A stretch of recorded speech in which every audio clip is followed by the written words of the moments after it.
Ready? Yep. Hey guys, Paul here from Steeny Gear. Some of you guys asked how do you upgrade your saddle with a Dyneema bridge and attach it to your saddle. So I'm going to show you how I do it with your Dyneema bridge and your continuous loop. What I like to do is when I grab my continuous loop, I make them with a lock Brummel and a couple of buried tag ends in there.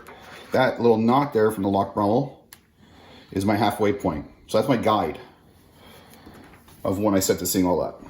And what I do is I'll go underneath the loop and I'll feed it once just to make sure I'm going in the right direction, because what you're aiming for is to make sure that loop comes this way.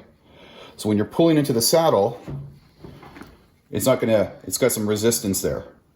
If you did it the other way, it would keep on spinning a little bit. So what you're aiming for, depending on how long your locked continuous loop is, you're going to wrap it around 3 to 4 times.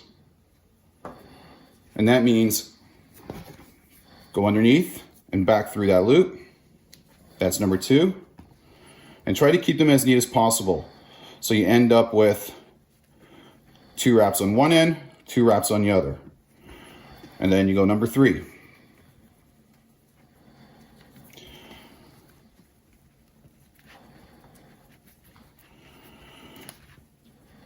And the key to all this is make sure things are clean. So I had a little underneath you didn't see. I felt that it was not lined up, so I played with it just to make sure everything's wrapped up nice. Nice and even, in sync. 3, 3. There's the back end. Just to show you so you have some reference. And when you pull tight, it ain't going anywhere. It's locked. Now, what you also want to do is you notice that you'll see that it's kind of tight here, kind of loose here. What you can do is just kind of roll each end and then pull it through. And that will take up any of the slack that you might have with your loop. But you also want to make sure you do it evenly. So that little knot, I know it's not in this video, but it's okay if it's off a bit, but try to keep it as your halfway point. Then we're going to move on to the bridge part. The bridge is very similar. You got the loop. You're going to treat it the same way. Go through. Do it once. Make sure you're going the right way. Pull it a little tight. As you can see, we want that loop facing in. Same as the other side. Loop's facing in. So we're going to do this 3 times. Go through the loop. Pull it again. And just make sure that you have those 2 loops one side, 2 loops on the other. And you do it one more time. So now we got 1, 2, 3, 1, 2, 3. Show the underneath side, it's nice and neat. And then you're gonna pull it a little tight. So you see they got some slack. So once again, push it together a little bit. And just kind of feed that line through. Just take up some of that slack and do it the other side as well so it's nice and even. And now you're good to go. You can adjust it when you need to. Now the hardest part to this is how do you do that when you're already attached? I've looked at countless videos. They are very helpful to find little tricks. And the more I did this, I found a really good way of doing it that it's not going to frustrate you.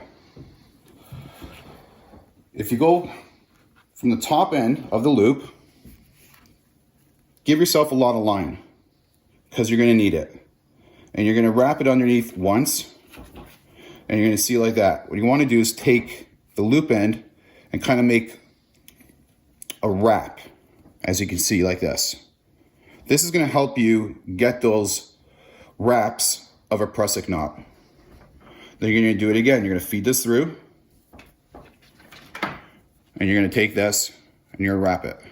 And you're going to do it one more time. You want to do 3 of them. Now you have 3.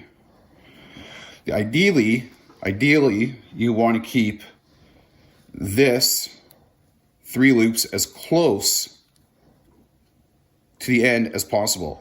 So what you might have to do is, wrap some line back up to get it down to the bottom.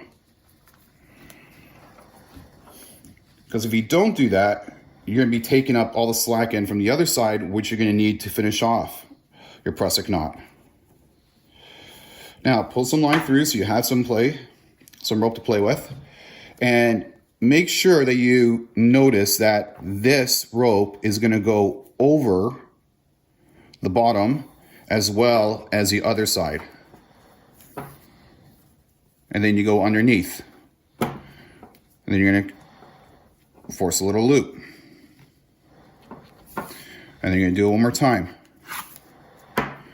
And there's your second one. Now it's going to start getting all twisted up on you and your rope, a little tight. It's okay. Then you're going to go for a third time, and depending on the length of that continuous loop, it might be a little tough, so you're going to have to really give her on the last one and put it in there. Now you have 3. So when you look at it, you're going to see you created the same kind of prusik knot. You're going to have 1, 2, 3, 1, 2, 3 wraps on the other side, and you're going to have everything nice and neat. You're going to see that you're a little tight in the middle, a little loose on the outsides. So what you could do is, once again, kind of balance it out and pull it into the middle, or vice versa, go the other way. It's up to you on how you want your knot, but ideally, you want that nice and neat. So now, you can slide it, adjust your bridge, and it locks and doesn't go anywhere. If you find that this is too long for your liking, you could do 4 loops instead of 3. And the final step, and very important step before you use your saddle in the tree, your rope needs a stopper knot. So you basically go 1, 2, create 2 loops. You're going to take the tag end, come over top, put it through those 2 loops,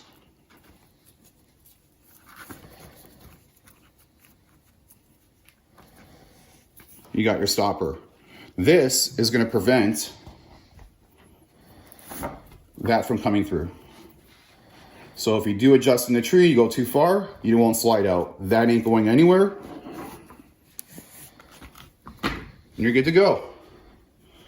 Hope this is helpful. Thanks for watching. And if you do have more questions, don't be afraid to hit me up and send me a DM. Thanks, guys.